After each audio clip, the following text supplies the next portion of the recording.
야당의 의회 독재에 대해서 문제를 지적하고자 합니다. 의회 독재 설명해 드리겠습니다. 나가지 마시고 들어주십시오. 잘 들어주십시오. 궁금하신 거 있으면 334호로 와주십시오. 설명해 드리겠습니다. 통일부 장관님 잠시 나와주십시오. 짧게 말씀드리겠습니다. 최근에 언론 보도를 통해서 진보당의 집권 전략 보고서가 공개됐습니다. 혹시 언론 기사 보셨습니까? 네, 혹시 그 보고서 내용도 보셨습니까? 일부 알고 있습니다. 제가 굉장히 충격을 받았습니다. 진보당은 집권 전략 보고서에서요, 헌법 개정을 통해 헌법 3조 영토 조항 삭제를 주장합니다. 장관님, 이거 북한의 김정은 위원장이 말하는 두 국가론에 연계된 거 아닙니까? 네, 이제 영토 조항을 삭제한다고 하는 것은 통일을 포기하는 것을 의미하기 때문에 우리 국민들이 절대 받아들일 수 없을 것이다, 이렇게 생각합니다. 그리고 이 보고서에는 한미동맹 해체를 아예 헌법 개정에 담겠다라고 생각합니다. 여기에 대해서 어떻게 생각하십니까? 네, 한미동맹은 지난 70년간 우리 안보의 근간이었기 때문에 앞으로 더욱더 강화되어야 되지, 해체되어서는 절대로 안 된다, 그런 생각을 합니다. 장관님, 이 보고서에 제가 더 충격을 받았던 것은 이뿐만이 아니라요, 연방제 방식의 통일, 토지 국유화와 마찬가지인 완전한 토지 공개념, 국가기관산업 국유화도 헌법 개정 방향에 담겼습니다. 진보당을 원내정당으로 만들어준 민주당에게도 묻고 싶습니다. 영토 조항 삭제, 한미동맹 해체, 이런 것에 동의하시는지 묻고 싶습니다. 네, 모든 것은 우리 헌법 정신에 따라서 이루어져야 된다, 그런 생각을 합니다. 들어가셔도 좋습니다. 뭐라고 말씀하셨습니까? 잘 안 들립니다. 일어나서 말씀 좀 해주시겠습니까? 민주당이 진보당하고 총선 때 연대하지 않았습니까? 연대하신 거면 진보당의 한미동맹 해체에 대한 전략 보고서에 동의하는 거 아닙니까? 그러면 연대 해체하십시오. 진보당하고 연대 해체하십시오. 이재명 대표께서 진보당하고 해체할 건지 명확하게 국민들께 설명해 주십시오. 안 그렇습니까?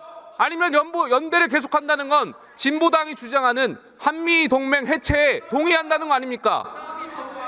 누가 내란 선동을 하고 있습니까? 한미동맹 해체를 주장하시는 겁니까? 조계원 의원님. 공문하고 질문했습니다. 법무부 장관 직무대행께서 앞으로 나와주십시오.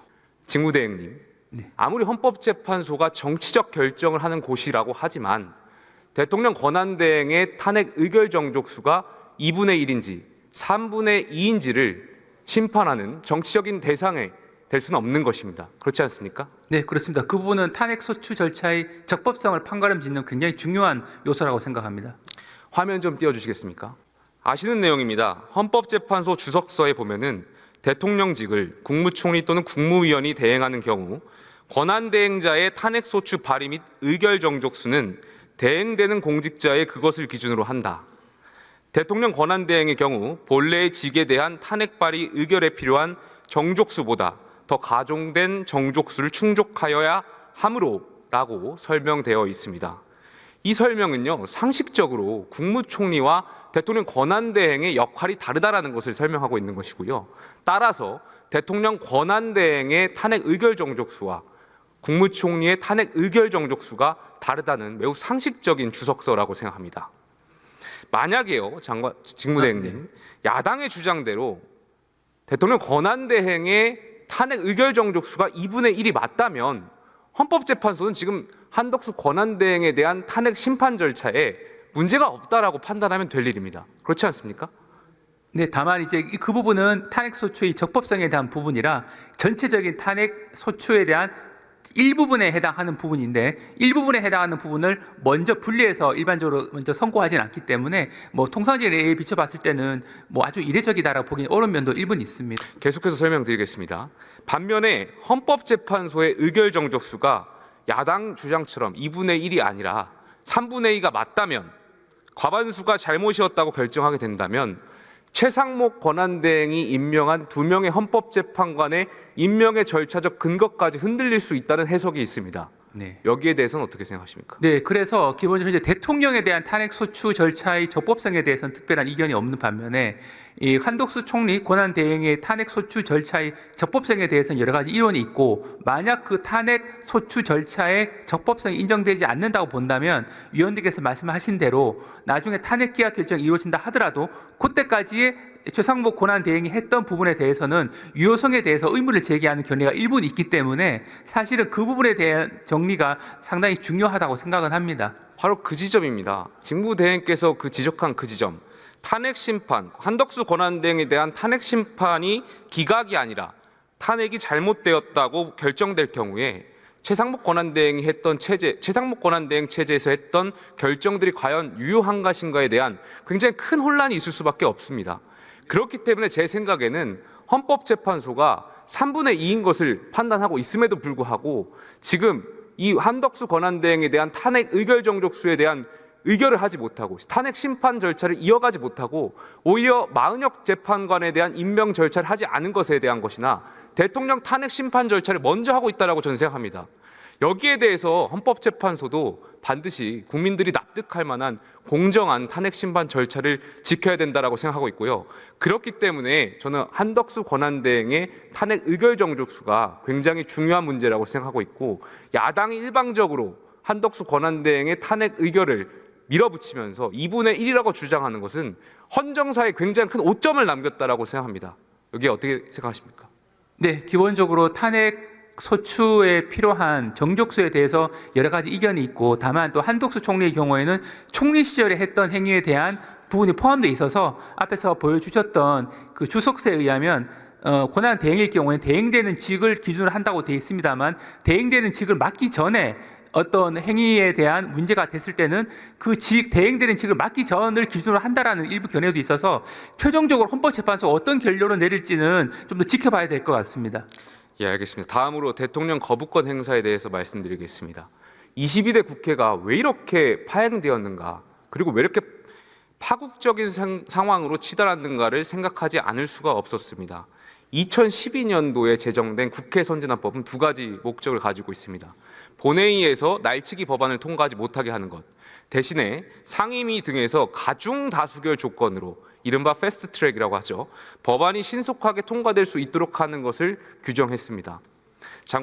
대행님, 국회 선진화법 이전에 그냥 상식적으로 생각해 봤을 때 우리가 흔히 국회 본회의 날치기라는 것을 들어봤던 적이 있습니다.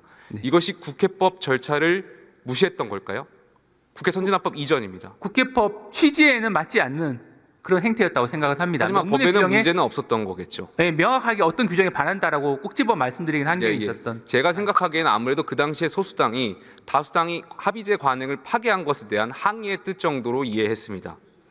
국회 선진화법에 따라서 본회의에서는 교섭단체 대표가 합의해야만 국회의장이 안건을 상정할 수 있는 직권상정에 대한 규정을 신설했고요.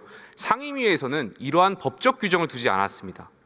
상임위원장이 여야 간사 간의 합의를 통해서 의사 일정을 정하는 합의제 관행을 존중해 왔던 것입니다. 대행님, 2012년 이전에는 다수당 국회의원이라고 하더라도 자기 당 출신의 상임위원장이 있는 상임위에서 단독으로 과반으로 법안을 밀어붙이는 일이 적었는데요. 왜 그랬을 거라고 한번 생각해 보시겠습니까?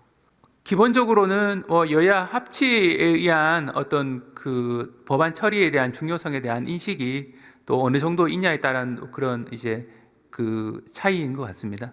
제 생각도 그렇습니다. 그 당시에는 여야가 서로 입장을 바꿔서 생각하자는 것이 관행적으로 있었고, 서로 협의를 구해야 하는 상황들에서 자연스럽게 협치의 마인드가 생성되었습니다. 하지만 21대 이재명 대표의 민주당이 들어서면서 특히 22대에서 이러한 합의제 관행이 깨졌습니다. 제가 생각하기로는 민주당은 소수당이 될 일이 없기 때문에 앞으로 입장 바꿔서 생각할 필요가 없다, 이런 오만에서 시작됐다고 생각합니다. 그 오만을 그리고 복귀해 봤을 때, 지난 22대 과정을 지켜봤을 때 민주당이 22대 국회에서 특검법을 비롯해서 방송사법 개정안을 시작으로 24개의 법안을 줄줄이 상임위에서 날치기로 통과시켰고 대통령은 거부권을 행사했습니다. 저는 오히려 민주당이 행정부와 대통령을 압박하기 위한 의회 전술을 구사했던 것 아닌가 생각이 듭니다. 민주당이 서둘러 추진했던 방송사법 개정의 실질적인 목적은 친민주당 성향으로 임기를 끝나게 되는 공영방송 이사진을 현상 유지시키는 것이었을 거라고 생각합니다. 마찬가지로 동일한 취지에서 민주당은 3명의 방통위원장을 모두 탄핵으로 협박했고, 세 번째 이진숙 방통위원장에 대한 탄핵 소추는 헌재에서 기각됐습니다. 민주당의 탄핵 사유에 대해서 어떻게 생각하십니까? 네, 일부 결정이 난 사건에 대해서는 또 이미 사법적 판단이 내려진 부분이라고 생각을 하고, 현재 진행되고 있는 부분에 대해서는 헌법재판소에서 합리적 결정을 내려줄 것으로 기대하고 있습니다. 예, 들어가셔도 좋습니다. 마무리 발언하겠습니다. 22대 국회 초반부터 민주당이 자행한 입법 폭거는 87년 헌법체제의 기초인 협치와 합의의 정치 문화를 무너뜨린 행위입니다. 이 1년의 과정을 민주당은 법대로 다수결이라고 말했지만 국민의 귀에는 협치의 파괴라고 들린 데는 이유가 있습니다. 민주당의 핵심을 이루고 있는 586 운동권 세력은 자신들만 정의를 독점하고 있다는 착각에 빠져 있습니다. 이미 기득화된 586 운동권 정치 세력이 아무리 2030 청년 세대에 대해 교육을 잘 못 받아 국어가 됐다는 식으로 무시하려 해도 이제는 그런 착각조차 진부하고 고루할 정도입니다. 여기에 이재명 당대표는 민주당을 사당화, 일극체제화해서 자신의 범법 행위에 대한 일체의 문제 제기를 허용하지 않고 입틀막 대선 날짜만 기다리고 있습니다. 복수불반, 엎질러진 물은 다시 담을 수 없습니다.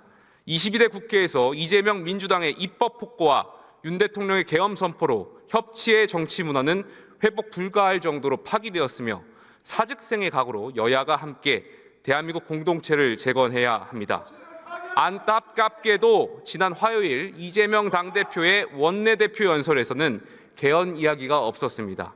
이재명 대표의 마음속에는 여야 협치의 문화는 제거하고 지금의 제왕적 대통령제는 그대로 받아서 왼팔인 입법부와 오른팔인 행정부를 모두 부리는 일극체제 대한민국 윤석열 검찰의 정치보고 피해자가 바로 이재명입니다.